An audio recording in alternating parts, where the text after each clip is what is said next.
abrir la palabra de Dios en el libro de los Salmos. Sí que es el libro que pues estamos estudiando y yo no sé si ustedes se han dado cuenta, pero básicamente lo estamos haciendo de una manera expositiva, que es muchísimo mejor todavía para aprender. Y sí, vamos a abrir la palabra de Dios ahí en el Jonás capítulo 3, que ya empezamos. O bueno, vamos a empezar básicamente ya. Amén. Vamos a orar, vamos a darle gracias a Dios antes de empezar y pedirle al Señor pues que el Señor nos bendiga con su palabra. Padre, te damos gracias en el nombre de Jesucristo por este día. Señor, venimos ante ti, amado Padre, a pedirte, Señor, por tu misericordia, Señor Padre, a rogarte, Señor, que sea tu Espíritu Santo dándonos un entendimiento claro acerca de tu palabra, haciéndonos, Señor, ver nuestros errores, Señor, y sobre todas las cosas, Padre, que nuestras vidas sean transformadas, Señor, a la imagen de Jesucristo, Señor. Oramos, Señor Padre, por este día, oramos por este lugar, Señor, que tú te glorifiques. Gracias por todos mis hermanos, Señor, los que estamos aquí, especialmente los que no han podido venir, igual los bendecimos grandemente, Señor. Y te alabamos y te bendecimos, amado Padre, en el nombre de Cristo Jesús. Amén. Amén, hermanos. Bueno, ahora sí, vamos a abrir la palabra de Dios ahí en el libro de Jonás, capítulo 3, del versículo 1 al versículo 4. Y si usted quiere ponerle un título, pues ahí está. Vamos hoy a hablar de la obediencia de Jonás. Sí, hemos visto a lo largo de estas semanas, vimos una introducción al libro de Jonás, también pudimos ver la desobediencia de Jonás, vimos las consecuencias de la desobediencia de Jonás, ¿no? Las crisis que él pasa y todo eso, ¿no? Pero hoy vamos a ver la obediencia de Jonás, ¿no? A este punto ya pues Jonás ha pasado muchas cosas, Dios le ha hablado, Dios le ha disciplinado incluso, ¿no? Entonces vamos a leer ahí capítulo 3 del versículo 1 al 4, la palabra de Dios dice así: vino palabra de Jehová por segunda vez a Jonás diciendo: levántate y ve a Nínive, aquella gran ciudad, y proclama en ella el mensaje que yo te diré. Y se levantó Jonás y fue a Nínive, y dice conforme a la palabra de Jehová, y era Nínive ciudad grande en extremo de 3 días de camino, y comenzó Jonás a entrar por la ciudad camino de un día, y predicaba diciendo: de aquí en 40 días Nínive será destruida. Y los hombres de Nínive creyeron a Dios y proclamaron ayuno y se vistieron de cilicio, desde el mayor hasta el menor de ellos. Amén, hermanos. Bueno, a manera de introducción, hermano, hay algo que me ha sorprendido en este tiempo, especialmente en estos 2 últimos años, y yo creo que todos lo hemos visto, nos hemos dado cuenta de ello. Es uno de los cambios más visibles que hemos tenido en los 2 últimos años, justamente a causa del COVID, de esta pandemia que estamos viviendo, el COVID-19, y justamente es un cambio de conducta en la mayoría, ¿no? de todas las personas, ¿no? Un cambio de conducta y de hábitos me estoy refiriendo, especialmente en lo que tiene que ver con los ejercicios, con la alimentación y especialmente con la higiene. Digo con los ejercicios porque sabemos que una persona que está más, digámoslo así, físicamente mejor, puede resistir mejor el COVID, ¿no? Digo también con la alimentación porque sabemos que una buena alimentación es una base clave para poder resistir este asunto del COVID, ¿no? Tener una buena alimentación, estar bien alimentado. Y obviamente con respecto a la higiene, sabemos que el COVID-19, esta pandemia del COVID es muy contagiosa. Entonces yo creo que la mayoría de las personas a nivel mundial y familias han cambiado la conducta y los hábitos con respecto a lo que son los ejercicios, la alimentación y la higiene.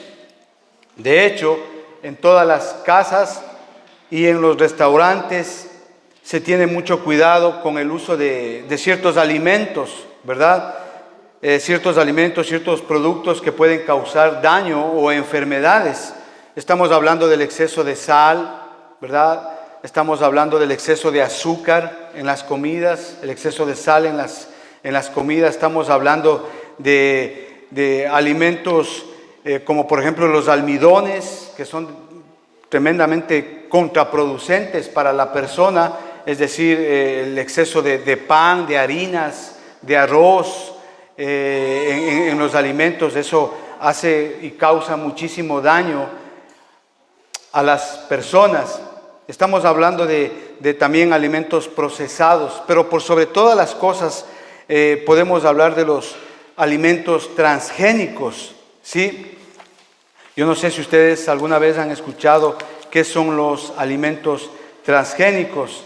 Estos alimentos son los que más daño causan a la salud de la persona. Estos alimentos transgénicos son los que más daño causan a la persona.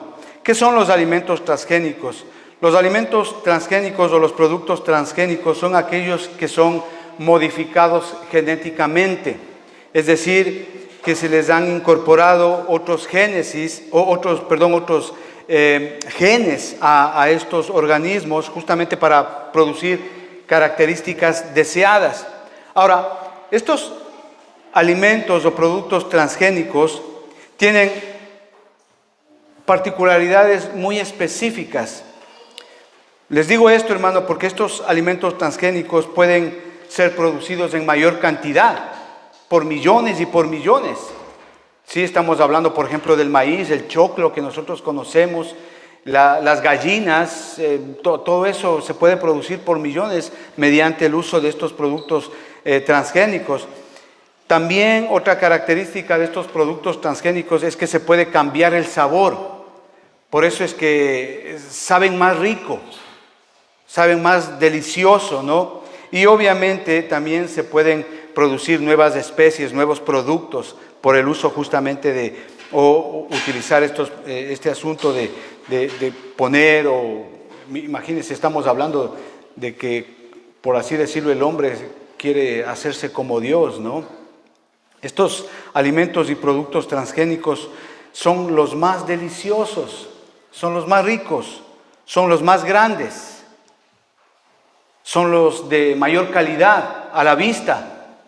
Sí, en una ocasión estaba con mi esposa, estábamos en el centro comercial y me impresionó porque yo vi una strawberry, ¿cómo es? Una frutilla, pero era de este porte, hermano, de verdad, gigante.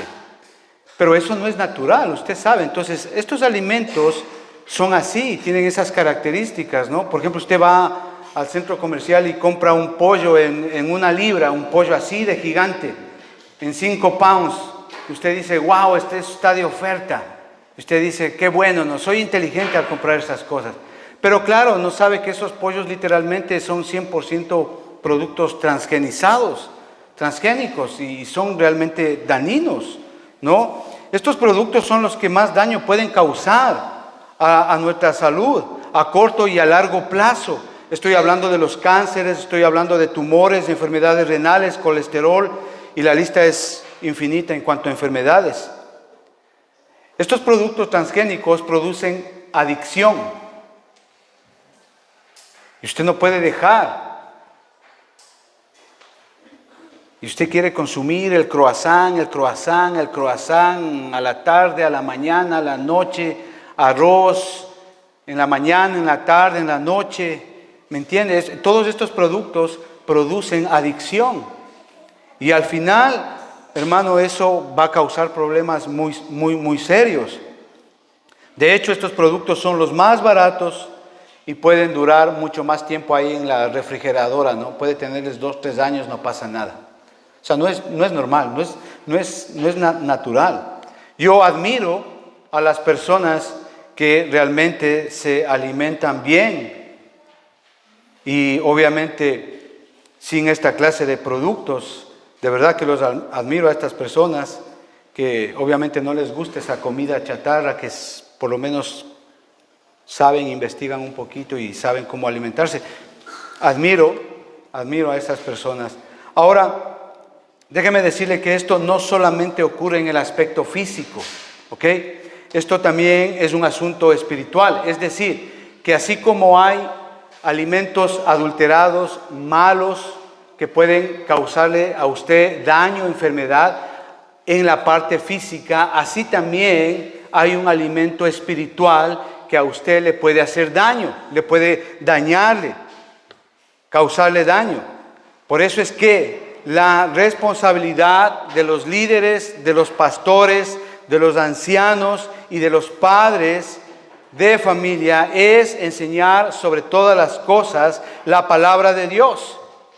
Y si una iglesia o un hogar no tiene una buena salud, es obviamente porque está recibiendo comida adulterada, comida chatarra, no solamente en lo físico, sino también en lo espiritual.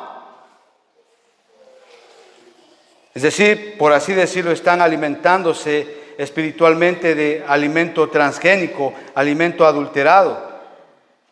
Es decir, con todo tipo de preservantes artificiales que no son de Dios y que no vienen de la palabra de Dios.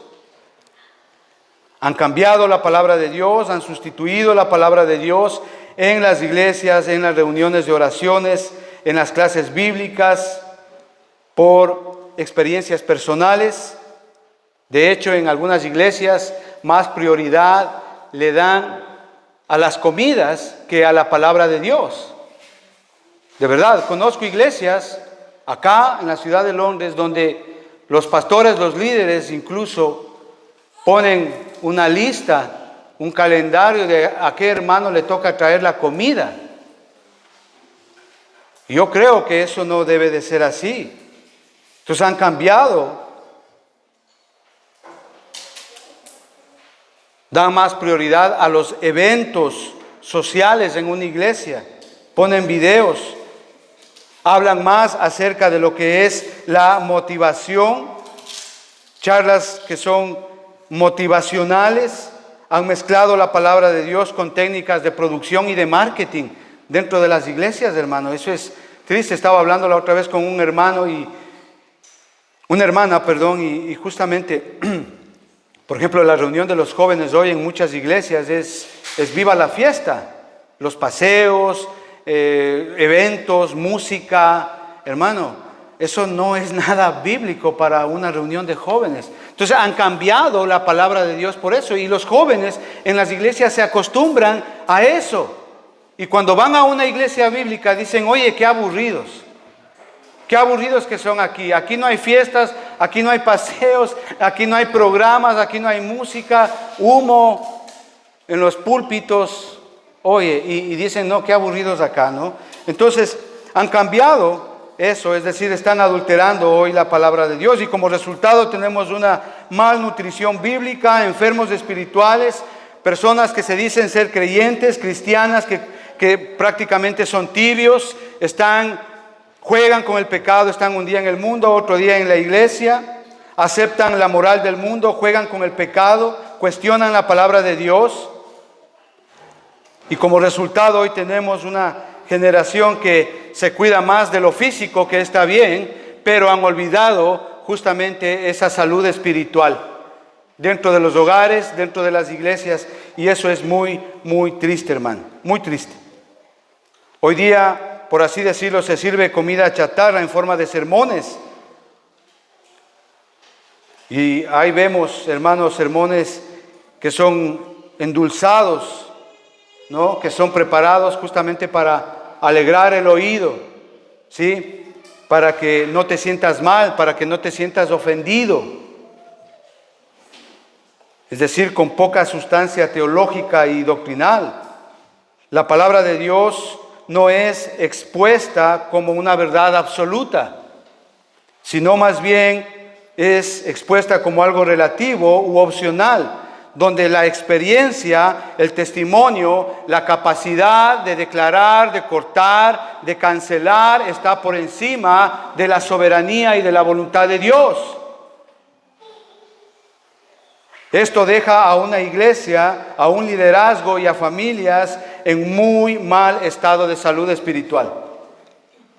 Y como decía mi hermano acá presentando el servicio, cuando vienen los conflictos, vienen los problemas, las adversidades, no saben cómo lidiar, no saben cómo frentear ese problema. La solución a este problema es muy sencillo. sencillamente regresar a la palabra de Dios. Es decir, que como pastores, como ancianos, como padres de familia, debemos de resistir a enseñar lo que está de moda hoy en el mundo y lo que el mundo le agrada. Eso es. Es decir, debemos de enseñar más bien la palabra de Dios. Y esto obviamente traerá beneficio a la iglesia. Escuche bien lo que le voy a decir. Lo que no debemos hacer es exponer con la vida e ilustrar con las escrituras. Eso no debemos de hacer. Lo que sí debemos de hacer es exponer con las escrituras y demostrar con nuestra vida.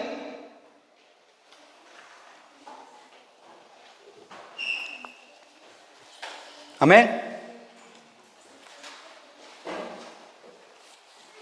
Cuando llegamos al capítulo 3 de acá de Jonás, esto lo dije a manera de introducción. Cuando llegamos acá ya al capítulo 3 de Jonás, la mayoría de la gente pudiera pensar que bueno, hasta aquí se acabó lo más interesante, ¿verdad? Y así decimos a veces. Porque más, como decíamos, me parece hace 2 o 3 semanas que nos enfocamos en lo espectacular del pez, en lo espectacular de la tormenta y decimos, bueno, y muchas veces tenemos la mala idea de suponer lo que viene después, ¿no? Y decimos, bueno, qué sé yo, Jonás fue disciplinado ahí por causa de su desobediencia, él estuvo 3 días en el pez, fue disciplinado ahí, el Señor le restaura, va a Nínive, todos se salvan y colorín colorado. Pero cometemos ese error de pensar así, hermano. Yo creo que no es así. ¿Por qué? Porque de hecho el capítulo 3, hermano, es el capítulo más importante en esta narrativa. El capítulo 3 es donde precisamente podemos mirar lo que es la gracia y el amor de Dios expresados en su máxima bondad. Veamos el capítulo 2, versículo 10 dice, y mandó Jehová al pez y vomitó a Jonás en tierra. Realmente creo yo, amados hermanos, a la luz de la palabra de Dios, que este es un desafío para cada creyente. A partir de aquí, este es un desafío para cada creyente, en el cual nosotros podemos encontrar las llaves justamente para un avivamiento espiritual, no solamente en tu familia, en tu hogar, con tus hijos, sino también acá en la iglesia. Es decir, es un regreso a la vitalidad y a la salud bíblica. La salud espiritual es importante, empezando obviamente desde nuestro hogar, desde nuestra casa y terminando en el púlpito, en una congregación, en la iglesia. Les digo esto, amados hermanos, porque Dios demanda de nosotros, no solamente a los hombres, sino a las mujeres, que como Jonás respondamos al llamado de Dios. Y Dios también anhela gente como los ninivitas que respondan al mensaje de Dios.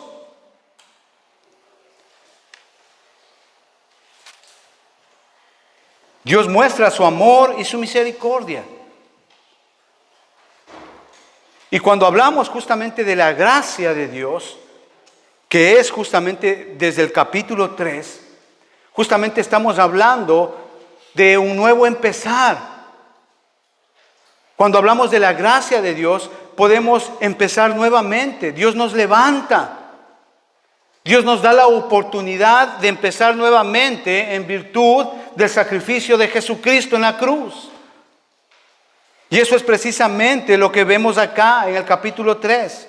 Dios nos muestra su amor, su misericordia, no solamente a Jonás, no solamente a los tripulantes de aquel barco, sino también a todo un pueblo, a toda una nación. Y puede hacerlo con tu familia, con tus hijos, con tus hijas. Tal vez están viviendo en pecado. Tus hermanos tal vez están lejos de Dios. Tus padres tal vez no conocen de Dios. Y puede hacerlo así como lo hizo con Jonás, como lo hizo con los marineros, como lo hizo con la ciudad de Nínive. Toda una generación fue salva. Pero entendamos en el capítulo 1 por qué Jonás desobedeció a Dios y por qué él estuvo disciplinado por Dios ahí durante 3 días en estómago del pez. ¿Por qué lo hizo, hermano? Porque la visión, la cosmovisión judía que ellos tenían de Dios era que solamente Dios podía ser el Dios de ellos. ¿Cómo así que Dios sea Dios o el Salvador de los ninivitas? Eso es lo que pensaban ellos. Y obviamente Jonás desobedeció porque él sabía qué clase de pueblo eran los ninivitas. Ya para el capítulo 2 vemos a Jonás que está disciplinado por Dios. ¿Por qué? Por causa de su desobediencia. Él huyó de Dios. Jonás admite el pecado, él es restaurado. Su visión de Dios cambia, qué impresionante, eso lo vimos la semana pasada, capítulo 2, versículo 9. Y la salvación viene solamente de Jehová, él declara eso. Él reconoce en su corazón esto. Es decir, él tiene comunión con Dios. Entonces veamos el capítulo 3 y el versículo 1. Vino palabra de Jehová por segunda vez a Jonás. Qué impresionante frase, por segunda vez dice ahí. ¿Qué frase, hermano? ¿Qué frase más impresionante ahí? Vino, dice, palabra de Jehová por segunda vez. Cuánta gracia, cuánto amor, cuánto perdón hay en esta frase. Impresionante, único.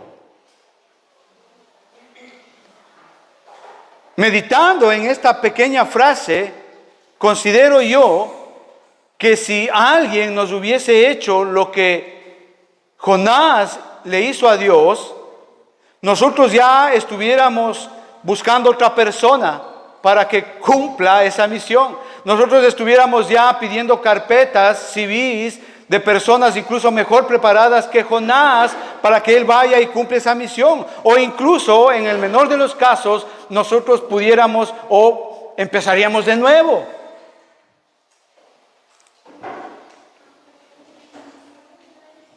Pero eso no sucedió.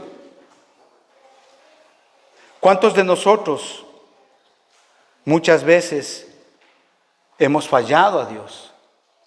Y hemos sentido y hemos vivido el perdón y la misericordia de Dios. Mire, cuando usted ve el Nuevo Testamento, usted le ve a Pedro, a Juan Marcos y a Tomás, a todos ellos teniendo una segunda oportunidad. Le negaron, desconfiaron, dudaron de Dios en ese orden. Sin embargo, el Señor Jesucristo les da una nueva oportunidad. ¿Sabe que sería justo y razonable prescindir de Jonás en este punto ya? Sería muy justo. Incluso a pesar de su arrepentimiento que él tuvo. Pero Dios, aquí hay una pregunta, ¿Dios acostumbra a hacer esto? ¿Desechar a la gente que falla? Tú me fallaste, ya no quiero saber más de ti, Jonás. Me veo otro profeta, tal vez mejor preparado, más joven. Él tenía como 80 años ahí en ese tiempo. Dios acostumbra a hacer eso, dejar a un lado, desechar a aquellos que lo rechazan, aquellos que hacen lo malo, aquellos que no cumplen el llamado, aquellos que se hacen los sordos con el llamado que Dios nos hace. La respuesta es muy sencilla, Él no lo hace. De ser así, déjeme decirle, ninguno de nosotros estuviéramos aquí. No hubiera nadie en esta iglesia. Nadie pudiera estar hablando del Señor. Ahora, no digo esto para defender la desobediencia, sino más bien para defender la gracia de Dios, manifestada en perdón y en una segunda oportunidad. No solo la vida de Jonás estuvo en este, digámoslo así, en este punto, sino, hermano, en algún momento de nuestra vida, nosotros también estuvimos así. O usted puede estar en este momento que me está viendo. Puede estar lejos de Dios en desobediencia. Sin embargo, Dios nos llama a un arrepentimiento y Él nos da una oportunidad. Tenemos un Dios que siempre nos ayuda y nos levanta y nos da otra oportunidad, y gloria a Dios por eso.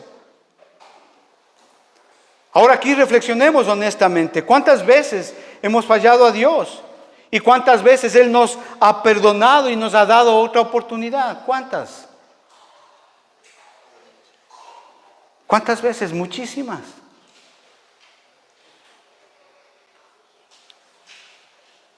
Creo yo, hermano, que cuando Jonás escuchó esto debió haberse sentido muy feliz.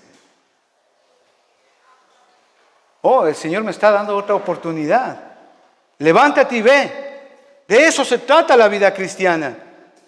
De que cuando caemos, cogernos de la mano del Señor y levantarnos y comenzar nuevamente. Veamos el versículo 2 ahí. Dice, levántate y ve a Nínive, aquella gran ciudad, y proclama en ella el mensaje que yo te diré. Impresionante. Es el mismo mensaje, ¿verdad? De los versículos anteriores, es el mismo mensaje. Pero aquí ya no se menciona la maldad de esta ciudad, la maldad de Nínive. El Señor le dice, proclama el mensaje que yo te diré. Proclama el mensaje que yo te diré. Esto es una tarea sagrada. Predicar la palabra de Dios es algo sagrado, es algo único. Si usted me acompaña acá a 2 de Timoteo capítulo 4, versículos 1 y 2, dice, te encarezco. Pablo le está recomendando lo mismo que Dios le está recomendando a Jonás. Pablo le está recomendando a su discípulo amado, a Timoteo. Ahí en el 2 de Timoteo capítulo 4, versículo 1 y 2, dice, te encarezco delante de Dios y del Señor Jesucristo, que juzgará a los vivos y a los muertos en su manifestación y en su reino. Que prediques, dice, la palabra, que instes a tiempo y fuera de tiempo, redarguye, reprende, exhorta con toda paciencia y ¿qué? Y doctrina. Eso es lo que manda el Señor. El Señor es claro acá, en esto, que predique la palabra de Dios. ¿Por qué le dice que predique la palabra de Dios? ¿Se ha puesto usted? ¿Se ha preguntado alguna vez por qué Dios manda a predicar su palabra, la palabra de Dios? ¿Por qué le dice a Jonás, predica lo que yo te diré? ¿Por qué? Le voy a decir esto, hermano, porque es muy simple y porque casi siempre nosotros tenemos la tentación de predicar algo que venga de nosotros mismos, algo que endulce a la gente, algo que sea atractivo, que no ofenda a la audiencia, que no se sientan mal, que se vean bonitos, que se ajuste a toda manera de pensar. Tenemos esa tendencia, hermano, de nosotros, de hacer eso, hermano. Es decir, de predicar un mensaje adulterado, distorsionado, con cosas que no vienen de Dios. Y esto sucede muchísimo en la actualidad.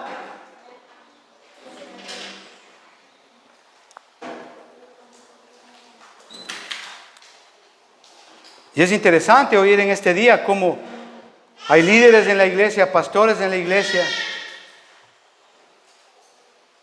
y cuentan sus historias que han ido al cielo, han ido al infierno, han estado ahí 2, 3 días, que han visto a Jesucristo. Y comienzan a contar esas cosas, hermano, que, a ver, digo yo, ¿dónde dice? En la Biblia. Y la gente se cree. Y la gente se emociona.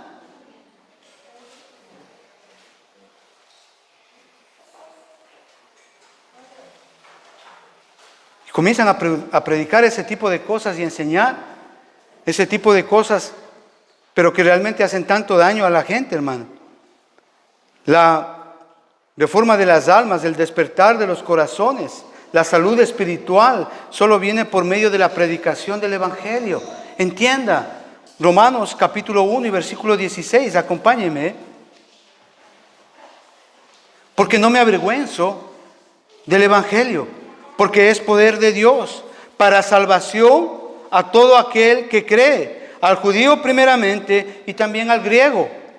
Porque en el Evangelio la justicia de Dios se revela por fe y para fe. Es decir, el poder del Evangelio es impresionante. Por eso Dios le manda a Jonás a predicar su palabra. Dios no le dice, Jonás, predica lo que a ti te parece. No le está diciendo eso Dios a Jonás. Dios le dice, predica lo que yo te diré, su palabra, la palabra de Dios. Ahí más adelante, en 1 Corintios, capítulo 1 y versículo 18, dice así, porque la palabra de la cruz es locura a los que se pierden, pero a los que se salvan esto es a nosotros, es poder de Dios. Si ve, la palabra de Dios es poder de Dios.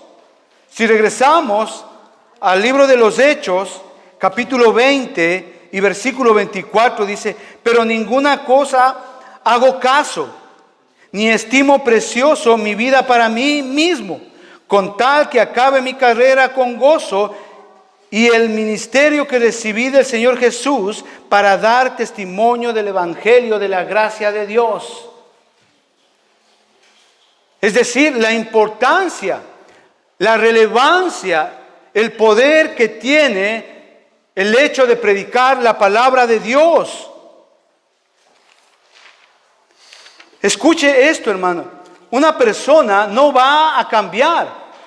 Su hijo, su hija no va a cambiar por el testimonio suyo que usted le cuente a su hija, a su hijo. No va a cambiar por eso. Lo que cambia es la palabra de Dios. Lo que cambia el alma, lo que transforma la vida de una persona, es el evangelio predicado a una persona. Ese es el poder del evangelio, ese es el poder de la palabra de Dios.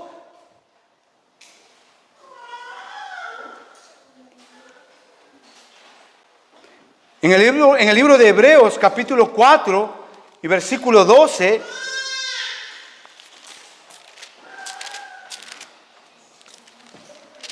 dice: porque la palabra de Dios, ¿qué es? Dice ahí, es viva y eficaz y más cortante que toda espada de dos filos, y penetra, dice, hasta partir el alma y el espíritu, las coyunturas y los tuétanos, y discierne los pensamientos y las intenciones del corazón.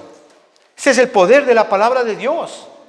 Salmo 19 dice que la palabra de Dios cambia el alma. Es perfecta sus mandamientos, sus preceptos son puros, todos son rectos, dice.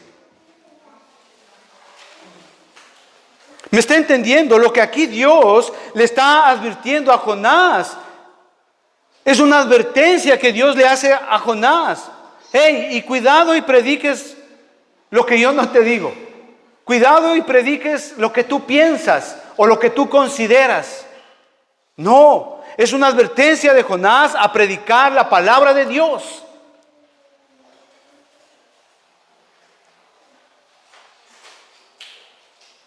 Y justamente esto viene después de que Dios mismo le liberó de la oscuridad, de la calamidad en la cual él se encontraba. Ahora Dios es claro, Él manda a predicar la palabra de Dios. El mensaje de Dios es el mandato de predicar su palabra, no el testimonio de Él. Usted ve a Jonás ahí predicando y diciéndoles a los ninivitas: oye, es que yo estuve 3 días ahí y wow, y la nave casi se nos parte y tuvimos una tormenta. Yo de camino a Tarsis llegué casi hasta España y mira, y me pasó esto, lo otro. No, Jonás no está predicando eso, pero hoy vemos ese tipo de predicaciones en los púlpitos.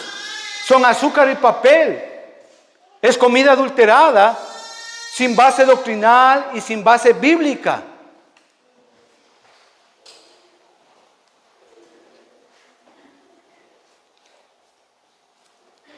Y eso es muy triste, hermano, y por eso hay una malnutrición. Hace una semana me encontré con una hermana, no está aquí en la iglesia por si acaso. Y es impresionante porque yo le conozco a esta hermana ya más de 20 años. 20 años en el Señor, y tú le escuchas hablar con respecto a las cosas de Dios. Y tú ves, y tú te puedes dar inmediatamente que la pobre hermana no lee la Biblia. No puede discernir las cosas. Tiene un mal entendimiento con respecto a la palabra de Dios. Y eso es muy triste, hermano, porque estamos hablando de 20 años en el Evangelio. Y que no sepa dónde se originó el pecado, que no sepa cuál es la voluntad de Dios para la vida de esa persona, y que solamente se enfoque en aspectos terrenales, que Dios le va a bendecir, que Dios le va a prosperar, que ella es bendita, que ella es reina, que ella es no sé qué y no sé cuánto, hermano. O sea, yo digo, ¿qué es eso? ¿Qué escucha esa pobre mujer ahí a la iglesia donde asiste?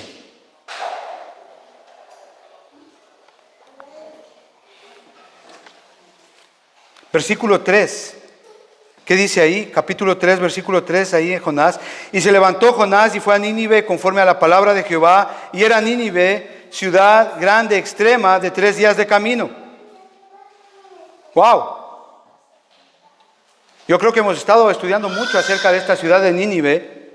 Vamos a abrir un pequeño paréntesis y vamos a estudiar un poquito más acerca de Nínive. De hecho, Dios se refiere a esta ciudad como la gran ciudad, como ciudad grande por 4 veces. Cuando usted lee los 4 capítulos, usted se da cuenta que Dios se refiere así. Esta ciudad fue edificada, ¿sí?, por el bisnieto de Noé, Nimrod. O usted va a decir, ¿dónde me saco eso? Está en la Biblia, hermana. Lo importante es leer. Era una ciudad con gran historia, impresionante, muy, muy grande. Tenía una economía como usted no tiene ni idea. Murallas, edificios, palacios, extremadamente grande, una arquitectura impresionante. Una ciudad llena de ciencia, astrología, astronomía, medicina, matemáticas, arquitectura, aritmética, o sea, una ciudad con mucha ciencia, pero a la vez y paradójicamente también era una ciudad muy inmoral, idólatra, sanguinaria, situada justamente cerca del río Tigres. Y Jonás debió haber entrado por la entrada principal, valga la redundancia, entrada que tenía más o menos, como les dije hace 2 semanas, debió haber tenido una puerta de ingreso, me parece que de 90 metros de altura, hermano. Sería una ciudad para apantallar a cualquiera, para mostrar su poder. Ahora, si nosotros seguimos la narrativa acá, Jonás pudo haberse entrevistado con el rey de esta ciudad. ¿Por qué le decimos eso? Porque él también se arrepintió ahí en el capítulo 3, versículo 6. Vamos a hablar más luego de eso. Jonás debió haber entrado al palacio donde vivía el rey y ver las maravillas de esa ciudad, de ese palacio. ¿Sabe que este pueblo de Nínive era muy idólatra? Y al ser idólatra, ellos tenían la costumbre de que en cada casa o a la entrada de cada casa, y en este caso a la entrada del palacio real, ellos adoraban a un dios en forma de toro alado con cabeza de hombre. Y ellos tenían la costumbre de tener esas 2 estatuas a la entrada de la casa, supuestamente para que esas 2 estatuas, esos dioses, ¿sí?, les protejan del mal o de cualquier cosa mala que puedan hacerles. De hecho, si usted se va al British Museum, más tardecito saliendo de la iglesia, usted puede encontrar esas esfinges ahí. Son toros alados con cabeza de hombre. ¿Sí? Eso están ahí, eran cubiertos de oro. Ahora, yo me imagino que Jonás le debió haber dicho a este rey que esos grandes toros, por más que estén cubiertos de oro, no le van a proteger de lo que viene. Y Jonás le debió haber dicho, oye, sabes, tienes 40 días para que tú y tu pueblo se arrepientan. De no, van a ser destruidos. Versículo 4. Y comenzó Jonás a entrar por la ciudad. Esto ya es serio, hermano. Si nosotros pensábamos que la barca, la tormenta, el pez, o sea, era una historia fantástica, esto es peor todavía, hermano. Dice, mire, y comenzó Jonás a entrar por la ciudad y caminó de un día y predicaba diciendo, de aquí a 40 días Nínive será destruida.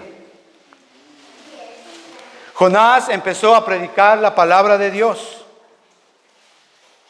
Ahora, esta palabra destruida que usted lee aquí, en el original hebreo, da la idea de ser puesta patas arriba, de ser destruida completamente, de ser puesta al revés. Ahora, esta palabra destruida que usted ve aquí en el versículo 4, es la misma palabra que Dios utiliza para destruir Sodoma y Gomorra. O sea que estamos hablando de una destrucción absoluta y total. Ahora, esto parece absurdo. Un mensaje extraño de un hombre extraño. ¿Quién conocía a Jonás ahí? Más de 100,000 personas vivían ahí, 100,000, 120,000 personas. Y de repente viene un hombre ahí, un judío, sale de la nada y comienza a predicar eso. Un mensaje extraño de un hombre extraño, dando un mensaje duro y ofensivo para miles de personas, diciéndoles que su Dios, es decir, que Jehová va a destruir Nínive en 40 días si no se arrepienten. Ahora, la gente que vivía ahí seguramente les parecía un hombre pequeño, un mensaje insignificante en medio de la nobleza, de la opulencia, del dinero, de todo lo que había ahí de esa ciudad, de las grandezas que había en esa ciudad. Pero déjeme decirle una cosa, un hombre de Dios, vemos ahí con un mensaje de Dios, no es un hombre cualquiera. Vemos a un hombre de Dios con un mensaje de Dios. Un hombre de Dios que tiene un mensaje de Dios, que literalmente pondrá de rodillas a toda una nación, a todo un pueblo. ¿Qué quiero decirles con esto? Que los hombres y mujeres más poderosos son aquellos que hacen y conocen la voluntad de Dios. Lo que hemos estado hablando durante 3 semanas, obedecer y conocer a Dios.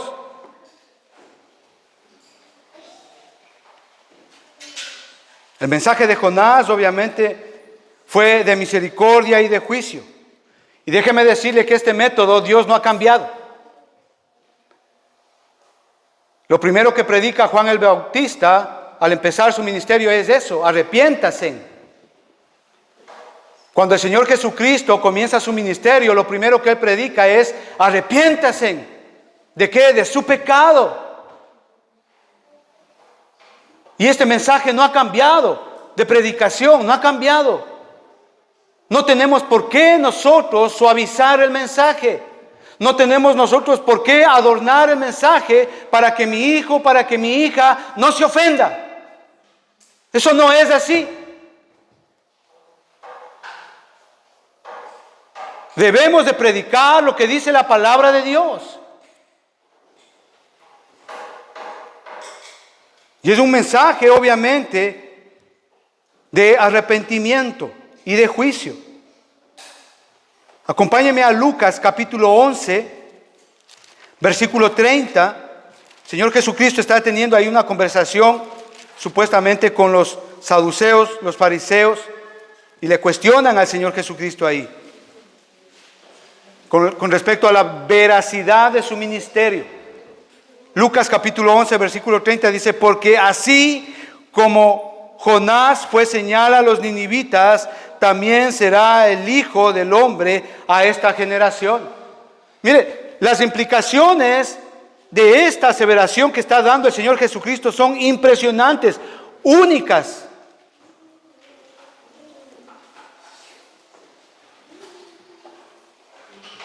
¿Por qué? Porque del Señor Jesucristo aprendemos. ¿Qué aprendemos? ¿Cómo es que Jonás podría ser una señal si los ninivitas ni siquiera le conocían y sabían quién era? Esto es muy significativo en la narrativa de este libro de Jonás. Y vemos cómo lo corrobora el Señor Jesucristo acá. Los ninivitas no solamente escucharon el mensaje de los labios de Jonás, sino que vieron en él mismo una prueba de salvación. ¿Por qué? Porque el Señor Jesucristo declara acá que lo que le pasó a Jonás apuntaba a lo que el Señor Jesucristo iba a hacer por la salvación de todos los que creamos en Él. Él iba a morir y a resucitar, pasar 3 días y al tercer día resucitar por usted y por mí. Salvación. Ahora quiero que vea usted acá, regresando a Jonás, que Jonás Amados hermanos, él no hizo ningún milagro. Usted no le ve a Jonás haciendo milagros, llamando a campañas de sanidades. No le ve haciendo eso a Jonás. No le ve al Señor, a Jonás orando por pañuelos y repartiendo pañuelos benditos y agua santa y no sé qué. No le ve haciendo eso a Jonás. Jonás no está haciendo milagros, pero él mismo fue un milagro. Él pasó 3 días en un pez. Y al tercer día, por la gracia de Dios, por la voluntad de Dios, la misericordia de Dios, él es restaurado y él es mandado nuevamente a su gran comisión. Era como un resucitado de los muertos. Les digo esto, ¿por qué? Porque hay 3 cosas. Hay 3 cosas que el mundo impío quiere negar. A, la encarnación de Jesucristo. Filipenses capítulo 2, ¿qué dice? Que el Señor Jesucristo vino desde el cielo, se vistió en hombre y murió por nosotros. Es decir, no solamente el mundo impío, el mundo que vive en el pecado quiere negar la encarnación de Jesucristo. Hay gente que dice así: es que Jesús no es Dios. ¿Cómo Él pudo hacer esto? Y todas las escrituras hablan del sacrificio, de la deidad de Jesucristo, que Él se encarnó. Él vino acá y Él estuvo 100% hombre y 100% divino. Punto B. ¿Qué es lo que niegan? La regeneración de un creyente. Amén por eso, hermano. ¿Por qué? Porque usted y yo somos un ejemplo exacto de haber sido regenerados por el Señor. Segunda de Corintios capítulo 5 y versículo 17 dice que en Jesucristo somos nueva criatura. Claro, las cosas viejas pasaron, ahora son todas hechas nuevas. No solamente niegan la encarnación de Jesucristo y la regeneración de un creyente, sino la inspiración divina de la palabra de Dios. De ahí la importancia de predicar la palabra de Dios. Y niegan que este libro es inspirado por Dios, niegan que este libro tenga un carácter divino, niegan este libro que es de Dios. Cuando ahí en 2 de Timoteo capítulo 3, versículo 16 y versículo 17 dice que la palabra de Dios es inspirada por Dios, útil para redarguir, corregir.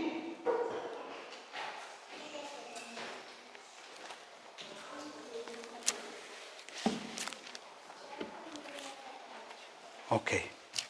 Amén. ¿Sí están aprendiendo? Sí. No, aquí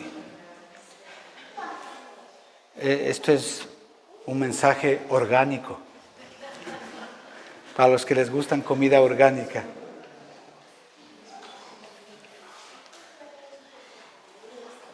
Por eso es que cada alma que se ha entregado al Señor, que ha creído en su corazón y ha confesado con su boca que el Señor Jesucristo es su Señor, es una evidencia de lo divino y obviamente de lo sobrenatural. ¿Qué quiero decirles con esto, amados hermanos? Que lo que somos dirá con más fuerza lo que decimos. Ver a un verdadero cristiano es ver una señal del cielo. Y eso es lo que vieron los ninivitas. Vieron una señal del cielo. Versículo 5. Ahí en Jonás. Gracias, mi hermano.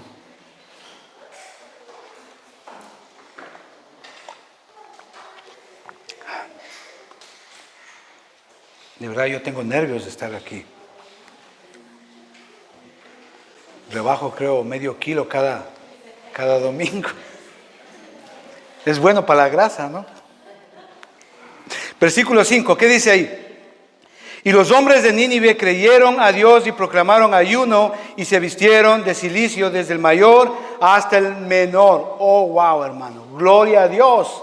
La predicación, hermano, es importante de la palabra de Dios. ¿Cuáles son las implicaciones de esto, hermano? Que la predicación que no confronta a una persona con sus pecados y con la santidad de Dios, nunca va a producir un verdadero arrepentimiento en esa persona. Nunca lo hará. Si usted acomoda el mensaje, si usted le pone flores al mensaje, hermano, nunca va a producir un verdadero arrepentimiento, hermano. Dice la palabra de Dios ahí que ellos creyeron. ¿A quién? A Dios. No me enseña, no me muestra la palabra de Dios que diga ahí que ellos creyeron a Jonás. No dice eso. Dice, y ellos creyeron a Dios. Es triste hoy ver que la gente más cree en el apóstol, en la profeta, que en lo que dice la palabra de Dios.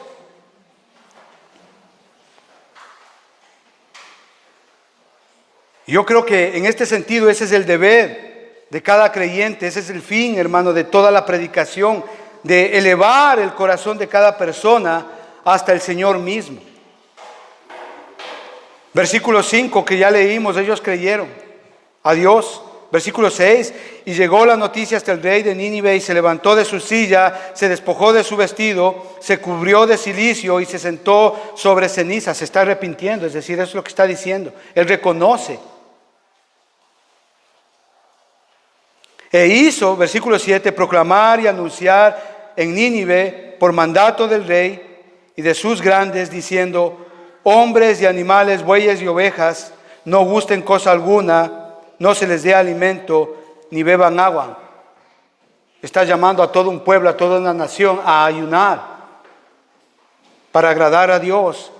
Si no cúbrasen de cilicio, hombres y animales, y clamen a Dios fuertemente, y conviértase cada uno de su mal camino, de la rapiña que hay en sus manos.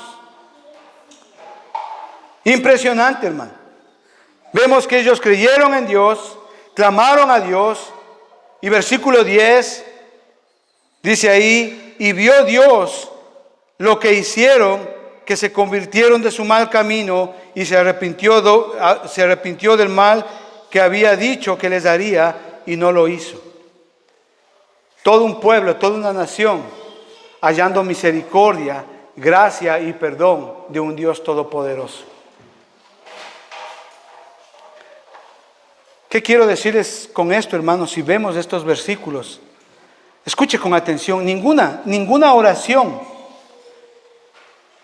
que usted haga mientras el pecado sea consentido va a tener valor.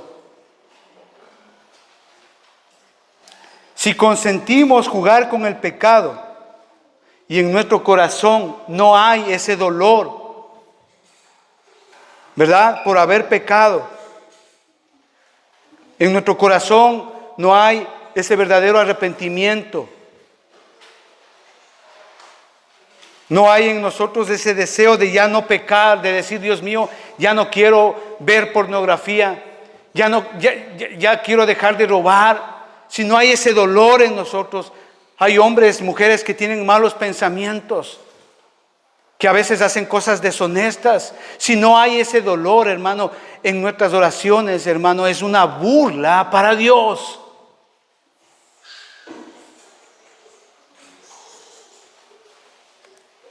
Conocí a un hombre hace tiempo que él me decía, y él me dijo en una ocasión, me dijo que él rezaba todos los días. En todo momento, en la mañana, en la noche, él rezaba, le pedía a Dios. Pero también él me dijo que el único momento donde él no rezaba, donde no le pedía a Dios, era cuando él estaba borracho.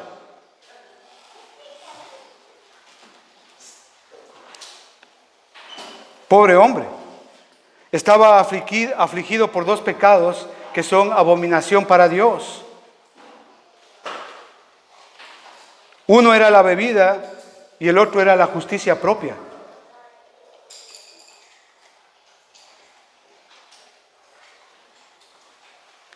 La oración de los ninivitas fue sincera.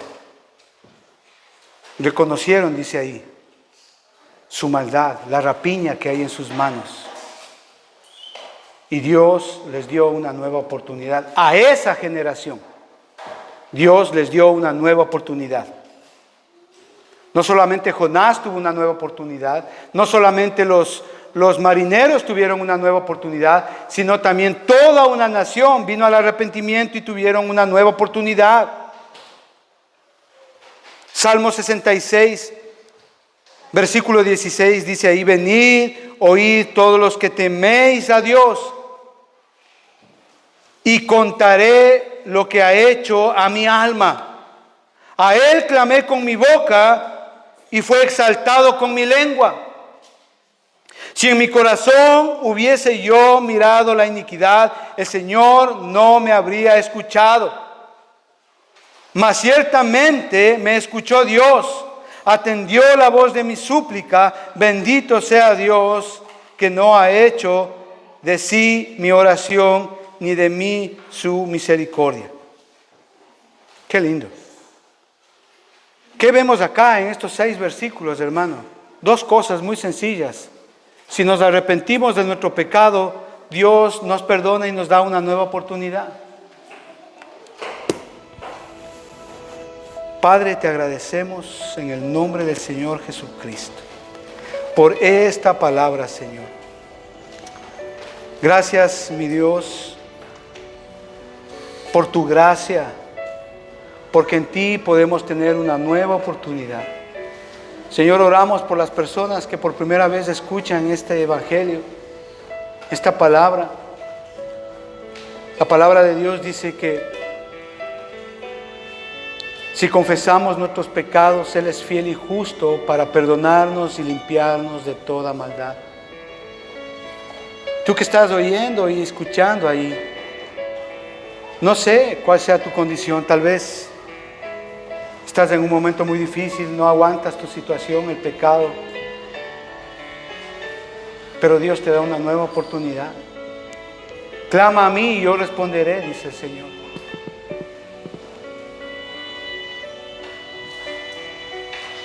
El sacrificio de Jesucristo es único. Él murió por nuestros pecados. Romanos capítulo 6, versículo 23 dice que la paga del pecado es muerte, mas la dádiva de Dios es Jesucristo. En Él tenemos redención y perdón de los pecados. Padre, quiero orar por todos mis hermanos, agradecerles. Señor, bendice esta palabra, Señor. Ayúdanos a perseverar en la sana doctrina, Señor. Agradecemos, Señor, cuando tú, por medio de tu Espíritu Santo, nos das convicción de pecado, Señor, y podamos llegar a un arrepentimiento. Te agradecemos, Padre Santo, en el nombre de Jesús. Amén y amén. Hermanos, que Dios les bendiga. Muchas gracias.